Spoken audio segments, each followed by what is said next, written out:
நம்முடைய அதிமுக முன்னாள் அமைச்சர் திரு ஜெயக்குமார் இணைந்திருக்கிறார் தொலைபேசி வாயிலாக. வணக்கம் திரு ஜெயக்குமார். வணக்கம். இப்ப தாவேகா பொதுக்குழு கூட்டம், அந்த கட்சி தலைவர் விஜயனுடைய உரையை பார்த்திருப்பீங்க. இறுதியில் அவர் சொல்லக்கூடிய ஒரு விஷயம் தான், தாவேகா வெர்சஸ் திமுக அப்படிங்கிறதா 2026 சட்டமன்ற தேர்தல் களமா அமையும், மக்கள் நம்ம பக்கம் இருப்பாங்க அப்படின்னு நம்பிக்கையை வெளிப்படுத்துறார். காலங்காலமா இருவரும் திராவிட கட்சிகளின் ஆட்சியாத்தான் தமிழகத்துல இருக்கு. அதிமுக மிக முக்கியமான பெரிய எதிர்கட்சியாகவும் இருக்கு. இப்படி அவர் சொல்லக்கூடிய கருத்தை அதிமுக எப்படி பாக்குது திரு ஜெயக்குமார்? முதல் பொதுக்குழுவுக்கு எங்களுடைய வாழ்த்துக்களை நாங்கள் தெரிவிச்சுக்கிறோம். அதே இதுல எந்த கட்சி ஆரம்பிச்சாலும் சரி, அவங்க பொறுத்தவரை பார்த்தீங்கன்னா பொதுவாக ஆட்சி அமைப்போம், அது மட்டும் இல்லை மாற்று சக்தி தான் நாங்கன்ற மாதிரி அந்த கருத்துக்கள் வரும். அது கடந்த காலத்தில் இப்போ நிறைய பேர் கட்சி ஆரம்பித்து அந்த கருத்துக்கள் வந்ததெல்லாம் உங்களுக்கு தெரியும். ஆனால் ஒரு நிதர்சனமாக ஒரு வரலாறுன்னு எடுத்துக்கணும்னா அதிமுக வெர்சஸ் திமுக தான் தமிழ்நாட்டை பொறுத்தவரையில். அதனால் ஒரு 2026 தேர்தல் வரும்போது நிச்சயமாக ஒரு மாற்று, அதை திமுக இப்போ ஒரு மக்கள் விரோத போக்கை கடைபிடிக்கின்ற ஒரு சூழ்நிலையில ஒரு மாற்றம் கண்டிப்பா அது அதிமுகவை தான் மக்கள் நிச்சயமா விரும்பி மீண்டும் புரட்சி தலைவருடைய ஆட்சி, அம்மாவுடைய ஆட்சியும் தமிழ்நாட்டில் மலர செய்வாங்க. இதுதான் நடக்க போகுது. அதனால அவங்கவுங்க பொதுக்குழுல அவங்க தொண்டர்களையும் அதே போல பொதுமக்கள் மத்தியில கருத்து போறதுக்கு பல்வேறு கருத்துக்கள் சொல்லலாம். அது அவங்க கருத்து சொல்லக்கூடாது, நம்ம சொல்ல முடியாது. அது அவங்களுடைய ஒரு கட்சிக்காரை ஊக்கப்படுத்துகிற வகையில சொல்லப்படுகிற கருத்தை தான் நிச்சயமா எடுத்துக்க முடியும். இல்ல, ஆனா ஏற்கனவே இப்ப மட்டும் இல்ல, திரு விஜய் அவர்கள் கட்சி ஆரம்பிக்கும் போதே அதிமுக இடத்தை குறிவைக்கிறார் அப்படின்னு அந்த காலகட்டத்திலிருந்தே பலரும் சொல்லி வரக்கூடிய கருத்தை நீங்களும் பார்த்திருப்பீங்க.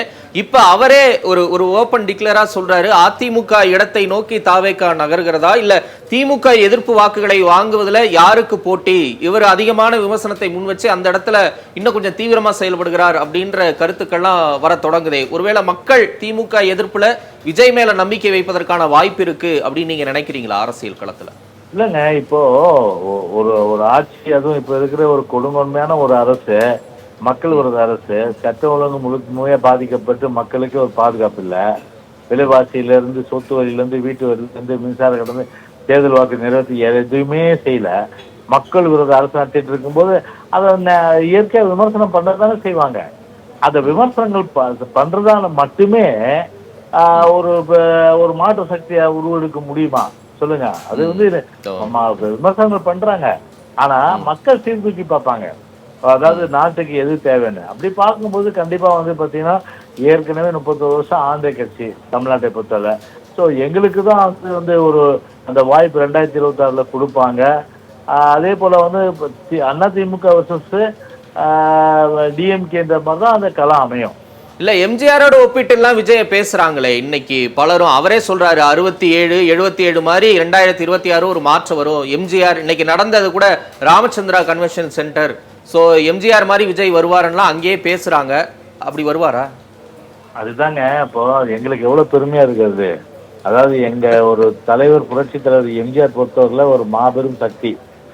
அவரை அவரை தவிர்த்துட்டு தமிழ்நாட்டில் அரசியல் கிடையாது. அதே போல அம்மாவை தவிர்த்துட்டு அரசியல் பண்ண முடியாது. இன்னைக்கும் தலைவர் பேரு அம்மா பேர் சொல்றாங்கன்னா இன்னைக்கும் அவங்க அந்த அளவுக்கு தமிழ்நாட்டு மக்களுடைய நெஞ்சங்கள்ல இன்னைக்கு இருக்கிறதுனால தான் சொல்றாங்க. வேற எந்த தலைவர் பேரு யாரும் சொல்றது இல்லையே. அதனால அதை நம்ம தவறா எடுத்துக்க முடியாது. அதனால எங்க தலைவர் தவிர்க்க முடியாது. ஆனா எங்க தலைவர் ஆரம்பிச்ச கட்சி அவர் என்ன நினைப்பாரு? ஒரு ஆசீர்வாதம், அதிமுக நான் ஆரம்பிச்ச கட்சி அதுதானே ஆட்சிக்கு வரணும்னு நினைப்பாரு புரட்சித்தலைவர் எம்ஜிஆர். அது மாதிரிதான் நடக்கும். சரி, நன்றி திரு ஜெயக்குமார். இணைப்பில் உங்களுடைய கருத்துக்களை பதிவு செய்தமைக்கு.